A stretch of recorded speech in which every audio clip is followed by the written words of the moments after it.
আপনি যদি আপনার খামারে পরিপূর্ণ লাভ আনতে চান, তাহলে অবশ্যই আপনাকে ঘাসের উপর জোর দিতে হবে। গরুকে পর্যাপ্ত পরিমাণ কাঁচা ঘাস দিন, তাহলেই খামারের সফলতা ইনশাল্লাহ আসবে। কাঁচা ঘাসে প্রচুর পরিমাণে গরুর দুধ উৎপাদন বৃদ্ধি পায়। কাঁচা ঘাস দিলে গরুর হজম শক্তি বৃদ্ধি পায়। কাঁচা ঘাসে গরুকে শরীরে কষা থেকে রক্ষা করে।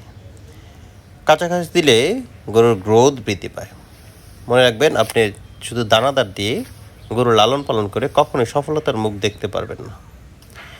আপনার বাড়ির আশেপাশে যে প্রতিটি জমিগুলো আছে, সর্বপ্রথম অনুরোধ করব সেই জমিগুলোকে আপনি পরিপূর্ণ ব্যবহার করুন। ঘাস রোপণ করে দিন। খামার করার পূর্ব শর্ত হচ্ছে ঘাস। ঘাস ছাড়া যদি খামারে সফলতা আনতে চান, তাহলে আমি বলবো এখনও আমরা বোকার স্বর্গে বসবাস করছি। আজকে যে জমিটিতে দেখতে পাচ্ছেন, এই জমি থেকে আমরা বর্তমানে পর্যাপ্ত পরিমাণ ঘাস পাচ্ছি আলহামদুলিল্লাহ। দোয়া করবেন আমাদের খামারের জন্য, আমরা যেন আমাদের জমি থেকে 12 মাস আমাদের গরুগুলোকে ভালো করে ঘাস খাওয়াতে পারি। আসসালামু আলাইকুম, আল্লাহ হাফেজ।